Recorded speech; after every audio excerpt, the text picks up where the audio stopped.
माँ एक बाप दो, एक बाप से एक बच्चा पैदा हुआ, बाप का इंतकाल हो गया, माँ ने इद्दत गुजारी, फिर दूसरी शादी की, दूसरे बाप से दूसरा बच्चा पैदा हुआ। लेकिन इन दोनों भाइयों की मोहब्बत देखो, एक की उम्र 7, एक की उम्र 9 साल।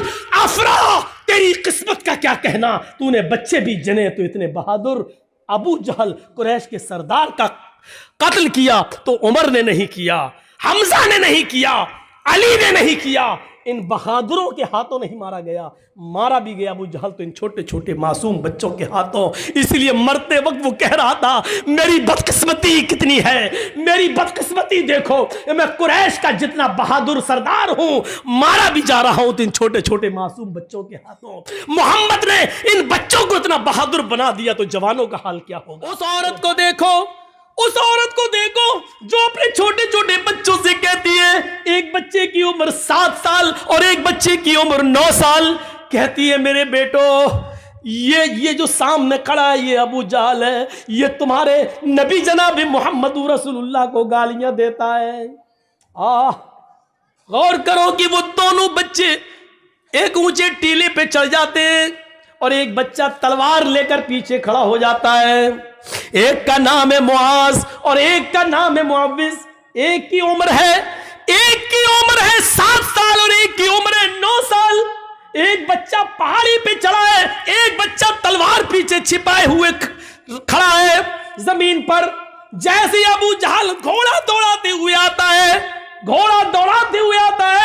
ऊपर वाले बच्चे ने देखा कि बिल्कुल करीब आ गया है, बास की तरह झपटा ऊपर से छलांग लगाता है और अबू जहल के घोड़े पर गिरकर अबू जहल को नीचे गिरा देता है। जैसे अबू जहल को नीचे गिराता है, 9 साल का बच्चा उसकी गर्दन पर तलवार मारता है और अबू जहल की गर्दन को काट देता है।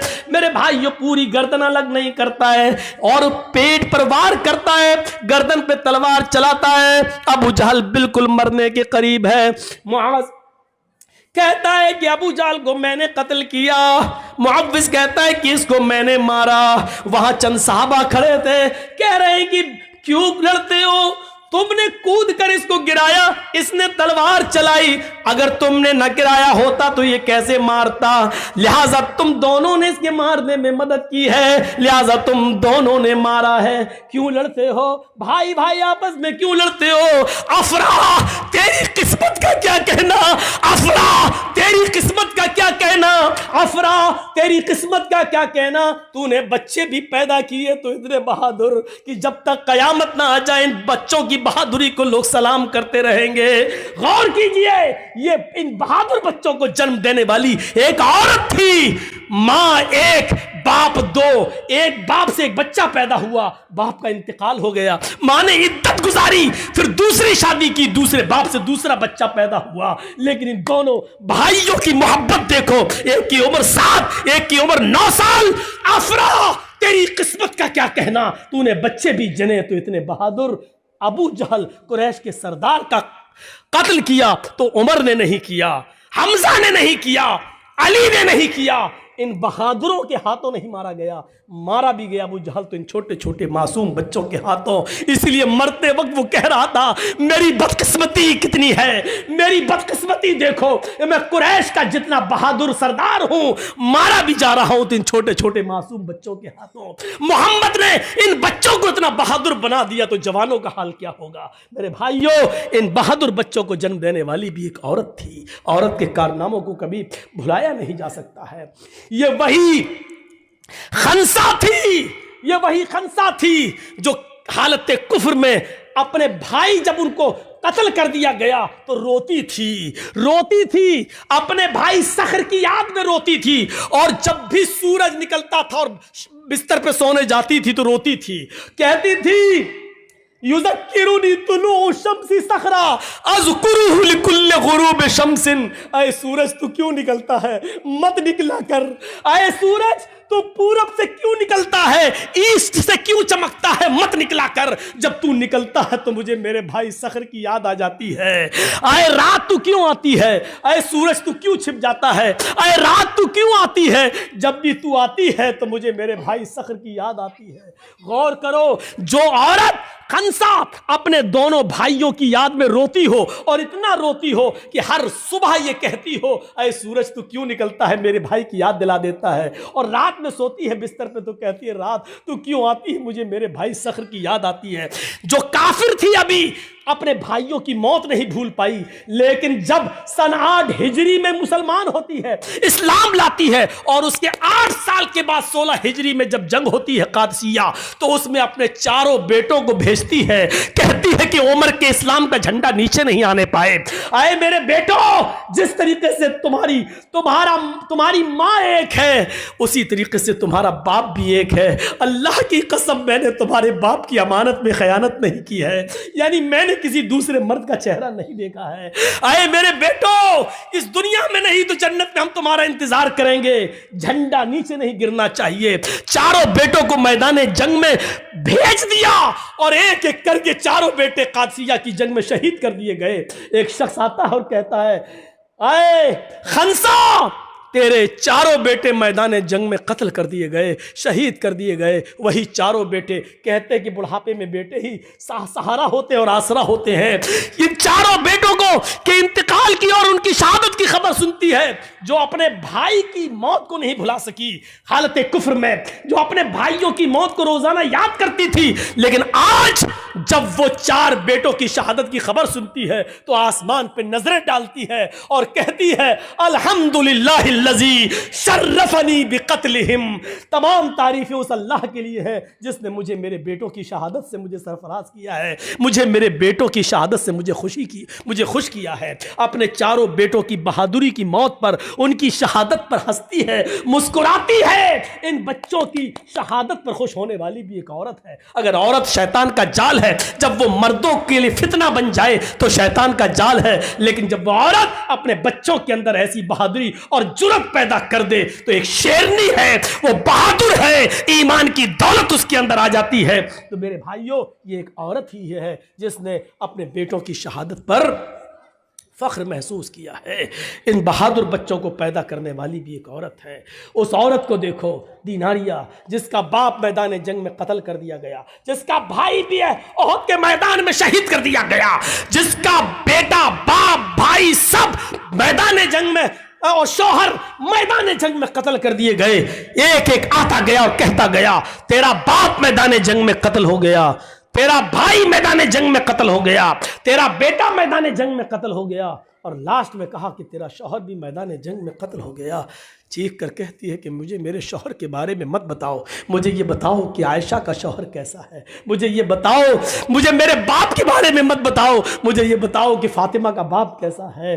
जब चारों शहादतें हो गई तो नजरें आसमान पर डाल के कहती है, इलाहुल आलमीन, जो कुछ था तेरी राह में कुर्बान कर दिया, कल जब तू इनको जन्नत में दाखिल करे तो मैंने भी बहुत कुछ खोया है। अल्लाह, इनके साथ मुझे भी जन्नत दे देना, क्योंकि मैंने भी बहुत कुछ खोया है। अपने शौहर, अपने बाप, अपने भाई और बेटे, इनकी शहादत पर घबराती नहीं है और ये कह रही है कि मोहम्मद सल्लल्लाहु अलैहि वसल्लम कैसे हैं। जवाब दिया, अल्हम्दुलिल्लाह, उनको कुछ नहीं हुआ। कर नहीं, मुझे चल के दिखा। जब मेरे बाप को कुछ नहीं, मेरा बाप शहीद, मेरा बेटा शहीद, मेरा भाई शहीद, मेरा शौहर शहीद, और तू कह रहा नबी को कुछ नहीं हुआ, मुझे शक्ल दिखा। उस नौजवान ने कहा, माँ आ मेरे घोड़े पर बैठ। उसने घोड़े पे बिठाया, खेमे पे ले गया और उसने पर्दा हटाया। देख, मोहम्मद रसूलुल्लाह ठीक है। उसने उस चांद से चेहरे को देखा, जिस चेहरे को देखकर कभी हस्सान इब्ने साबित ने कहा था, वो अहसना मिनका लम तरा कत्तु आईनी वो अजमला मिनका लम तलिदिन निसा।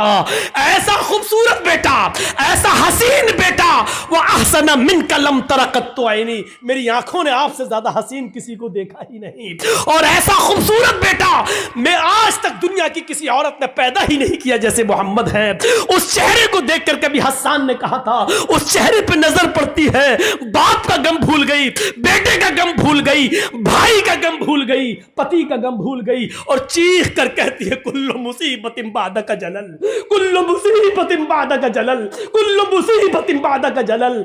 आज मेरी सारी मुसीबतें दूर हो गई मोहम्मद, तेरा चेहरा देखकर। मैं बाप का गम भूल गई, मैं शौहर का गम भूल गई, मैं भाई का गम भूल गई, मैं सबका गम भूल गई। ये औरत भी थी, ये औरत, मेरी माँ बहनों, इन औरतों पर दुनिया फख्र कर रही है। तुम्हारे नंगेपन और बेहुदापन पे कौन फख्र करेगा?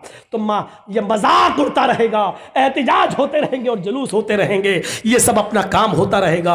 अब जिंदगी चंद दिनों की रह गई है, कुछ बनकर दिखा दो, कुछ साबित करके दिखा दो। अगर दुश्मन हिजाब को उतरवाने के चक्कर में पीछे पड़े हुए हैं, तुम अपने अमल से हिजाब की हिफाजत करके दिखा दो, तब तो माना जाएगा कि तुम इस्लाम की शेरनी हो, इस्लाम के मुताबिक अपनी जिंदगी गुजारना चाह रही हो। मैं तो कहना चाहता हूं कि जब जब दुश्मन हमारे किसी अमल पर कीचड़ उछाले, हमें उस अमल में आगे बढ़ जाना चाहिए, हमें उस अमल को और करके मजबूती के साथ दिखाना चाहिए कि हम अमल के किरदार के नमूने में आए और हमारा अमल देखकर दुनिया खुद ब खुद मजबूर होती जाए कि इनको समझाना बेकार है, ये लोग दीन से समझौता नहीं कर सकते हैं, ये लोग इस्लाम के साथ कंप्रोमाइज नहीं कर सकते हैं। मेरी माँ बहनों, जितना हिजाब का मजाक उड़ाया जाए उतना ही तुम हिजाब करके दिखा दो, ताकि दुश्मन ये कहने पर मजबूर हो जाए कि हमने बेकार हिजाब का मसला उठाया। अभी तो हम चंद लड़कियों से हिजाब उतरवाना चाहते थे, अब तो पूरी मुस्लिम कम्युनिटी हिजाब के अंदर आ गई। तो ये चीज आएगी तो तुम्हारी हिफाजत भी होगी और दुश्मन भी समझने पर मजबूर हो जाएगा कि अब इनसे झगड़ना अच्छा नहीं है, अब इनके मुंह लगना अच्छा नहीं है। मेरे भाइयों, हम अल्लाह से दुआ करते हैं, क्योंकि अब कल भी प्रोग्राम है और फिर 2 दिन लखीपुर में है, फिर 2 दिन श्री रामपुर में है, तो इसलिए हमें तो लगातार प्रोग्राम होने शुरू है और लगातार है। यकीन मानिए हमारे उत्तर प्रदेश में लोग अब शक में पड़ गए कि मौलाना कहीं आपने कोई दूसरा घर तो नहीं बना लिया बंगाल में। यहां तक कहने लगे, तंज भी मारने लगे हमारे ऊपर कि जब भी कहाँ है बंगाल, फोन आता बंगाल, अरे मौलाना हमें कुछ दाल में काला लगता है, कहीं ऐसा तो नहीं कि आपने बंगाल में कोई दूसरा घर बना लिया हो। इस तरीके की बातें, यानी बंगाल वालों से हमें उनसियत मिला, प्यार मिली, मोहब्बत मिली। हम चाहते कि बरकरार रहे। अल्लाह से दुआ करता हूँ कि बारे इलाह हमारी माँ बहनों को पर्दा करने की तौफीक अता फरमा, हमारे मर्दों में भी इस्लाम की खूबियाँ पैदा फरमा दे और इस्लाम के अंदर उनको पूरा पूरा दाखिल फरमा दे। वमा अलैना इल्लल बलागुल मुबीन व आखिरु दावाना अनिल हम्दुलिल्लाहि रब्बिल आलमीन। सलाम। जितना भी ज़ेबो ज़ीनत, जितना भी बनाओ सिंगार, जितनी भी लिपस्टिक, जितनी भी क्रीम, जितनी भी पाउडर, जितना भी जेवर और जितना भी खूबसूरत और अट्रैक्ट करने वाले कपड़े तुम्हें पहनना हो, अपने घर में पहन सकती हो, अपने शौहर के सामने पहन सकती हो, जितनी क्रीम लिपस्टिक लगा सकती हो लगा लो, जितना मेकअप करना चाहो कर सकती हो, लेकिन जब जरूरत के तहत घर से बाहर निकलो तो वला युब्दीना ज़ीनतहुन्ना, तो तुम्हारे बनाओ सिंगार, तुम्हारी ज़ेबो ज़ीनत गैर मर्दों के सामने जाहिर नहीं होनी चाहिए, गैर मर्दों के सामने नहीं आनी चाहिए। औरत का लिपस्टिक लगाकर घर से बाहर निकलना हराम, औरत का खुशबू लगाकर घर से बाहर निकलना हराम, औरत का इतर लगाकर, परफ्यूम लगाकर घर से बाहर निकलना हराम। यहां तक कि औरत खुशबूदार कोई चीज, कोई तेल ही क्यों ना हो, डाबर आंवला या चमेली, अगर ये तेल भी लगाकर घर से बाहर निकलती है तो उसके लिए ये भी हराम। मैं हराम बोल रहा हूं, नाजायज नहीं, हराम, ताकि हमें समझ में आ सके कि हमारी कल्चर क्या होना चाहिए और इस्लाम में कितना जबरदस्त औरत को रुकावट है कि तुम ये चीजें घर से बाहर लगाकर नहीं। हाँ, अपने घर में रहो तो पूरी बोतल उलट लो इतर की, कोई मना नहीं कर रहा। घर में जो चाहो वो पहनो, कोई मना नहीं करता, तुम्हें पहनो ना पहनो कोई फर्क नहीं पड़ता।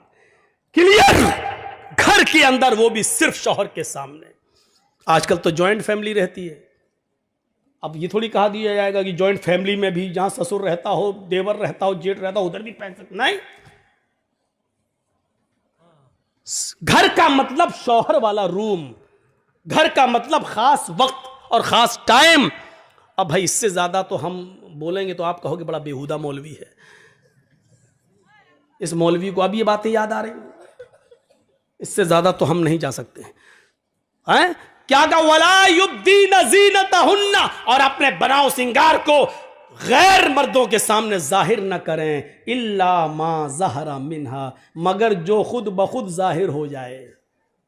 अब खुद ब खुद जाहिर होने का मतलब क्या है, औरत बेचारी प्लेट उतार रही है ऊपर से, कमरे में आप और आपका दोस्त बैठा हुआ है, लेकिन बीवी पर्दा वर्दा करके आई, सब कुछ आई, अब वो प्लेट उतार रही है ऊपर से, अब उसकी आस्तीन सड़क के इधर आ गई, मतलब पहने हुए कमीज सड़क के इधर आ गई, तो ये खुद ब खुद जाहिर हो गया। तो इल्ला मा ज़हरा मिन्हा, ये चीज़ है कि अब प्लेट उतार रही है या कोई चीज़ उतार रही है, उसमें अब आस्तीन नीचे आ जाए और हाथ की हथेली या थोड़ी सी कलाई वगैरह नज़र आ जाए, तो इसमें कोई हर्ज नहीं है, क्योंकि ये चीज़ खुद ब खुद जाहिर हो गई है, तुम्हारा इरादा नहीं था जाहिर करने का। इसी तरीके से शौहर ने कुछ कहा और आप आ रही हैं और अचानक चेहरा सामने आ गया और दोस्त ने देख लिया, चूंकि वहाँ तुम्हारा शौहर मौजूद है, इसलिए चेहरा अगर अचानक खुद ब खुद जाहिर हो गया तो इसमें तुम्हारे ऊपर कोई गुनाह नहीं है, कोई बात नहीं, ये चीज़ खुद ब खुद जाहिर हो गई, आपका इरादा नहीं था जाहिर करने का। ये चीज़ आज तुम पता नहीं क्या सोच रही होंगी औरतें कि मौलवी तो आज हम पे बरस पड़ा, कितनी पाबंदी लगवाई यार। हमें मालूम है पाबंदी लगवा थोड़ी रहा हूं मैं, वो तो तुम करोगी वही जो करती आ रही हो, लेकिन हम बताना थोड़ी छोड़ देंगे। वया इल्ला मा ज़हरा मिन्हा, इसके बाद देखिए क्या कहा गया, आए नबी मोमिना औरतों से कह दो कि वो निगाहें नीची रख के अपने सतर की शर्मगाह की हिफाजत करें और अपने बनाव सिंगार को गैर मर्दों के सामने जाहिर न करें, मगर वो जो खुद ब खुद जाहिर हो जाए।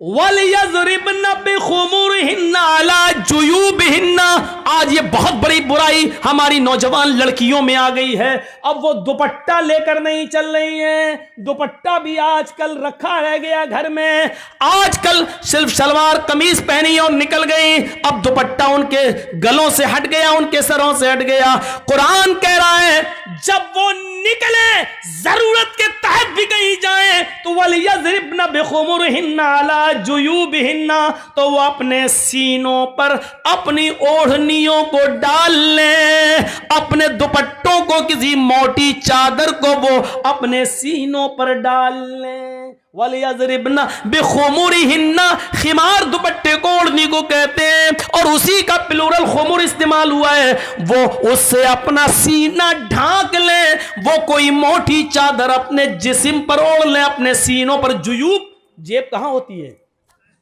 अब होती तो अंदर भी है, पैंट के अंदर भी कोई रख लेता है, लेकिन असल में जेब यही होती है। जैसे हम लोग ये मोबाइल रखे हुए हैं, तो असल जेब यही है जो सीने पर। तो जेब का मतलब सीना। कुरान ने औरतों के सीने के लिए एक लफ्ज इस्तेमाल नहीं किया, बल्कि जेब की जमा जुयूब इस्तेमाल की है, पॉकेट की जमा पॉकेट्स इस्तेमाल कर दी है कि, और जाहिर बात है कि दुपट्टा जेब में थोड़ी रखा जाएगा। कुरान ये थोड़ी कह रहा कि दुपट्टा उठाओ जेब में रख लो, नहीं, अला जुयूबिहिन्ना, चूंकि जेब सीने पर होती है, इसलिए इसका तर्जुमा यह किया जाएगा कि औरतों को हुक्म दिया जा रहा है कि वो अपनी ओढ़नियों को, अपनी चादरों को, अपने मोटे दुपट्टों को अपने सीनों पर डाल लें।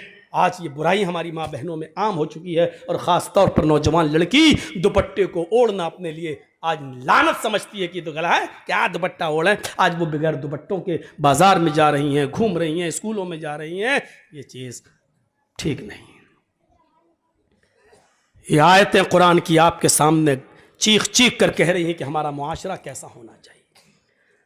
अल्लाह के नबी सल्लल्लाहु अलैहि वसल्लम ने फरमाया, इन्ना अव्वला मा युरफउ अन हाज़िहिल उम्मती अल हयाउ वल अमानतु, क़यामत की जो निशानियां, सुनिए, क़यामत की जो निशानियां फैलेंगी, क़यामत की जो अलामतें जाहिर होंगी, उनमें सबसे पहली जो निशानी जाहिर होगी वो ये होगी, इन्ना अव्वला मा युरफउ अन हाज़िल उम्मा, इस उम्मत से, हमारे मुसलमानों से, उम्मत मुहम्मदिया से कयामत की निशानियों में सबसे पहले जो जाहिर होगी, हमारी उम्मत से सबसे पहले जो चीज उठाई जाएगी, इन्ना वलमा युरफउन हाजिल उम्मा अल हयाउ वल अमानतु, वो हया होगी और अमानत होगी। शर्म हया सबसे पहले उठा ली जाएगी। औरतें शर्म करना छोड़ देंगी, हया करना छोड़ देंगी, उनके अंदर से शर्म हया खत्म हो जाएगी। आजकल भाभी देवर से कहे कौन सी शादी पसंद करोगे, लव मैरिज क्या अरेंज मैरिज, अब शर्म क्या रह गई है। जिस देवर को भाभी के लिए मौत कहा गया हो और वही भाभी देवर के साथ मोटरसाइकिल पे बैठ के कलिया चक जाती हो, तो आप क्या कहोगे। जिस बहनोई के लिए साली के लिए बहनोई को मौत कहा गया हो, वो साली अपने बहनोई की मोटरसाइकिल पर बैठकर या गाड़ी पर बैठकर मालदा और फरक्का जाती हो या कलकत्ता जाती हो, और ताज्जुब ये कि बेशर्मी की हदें पार करते हुए उस साली का बाप यानी ससुर अपने दामाद को खुद ये कहता हो और बीवी अपनी बहन को अपने शौहर के साथ खुद भेज देती हो, तो फिर शर्म और हया रह कहां गई है। सुनना पड़ेगा, ये सख्त जुमले हैं, सुनना पड़ेगा, तुम्हें नहीं तुम्हारे बाप को भी सुनना पड़ेगा, क्योंकि ये हक, ये अथॉरिटी, ये पावर मुझे इस्लाम ने दिया है जो मुझसे कोई नहीं छीन सकता है। मेरे भाइयों, जिस तरीके से देवर की बाइक पर भाभी का बैठकर जाना हराम है, उसी तरीके से बहनोई के साथ साली का मोटरसाइकिल पर और गाड़ी पर बैठकर अकेला सफर करना भी हराम है। दोनों मुजरिम हैं और इस्लाम की नजर में दोनों गलत हैं और दोनों हराम हैं।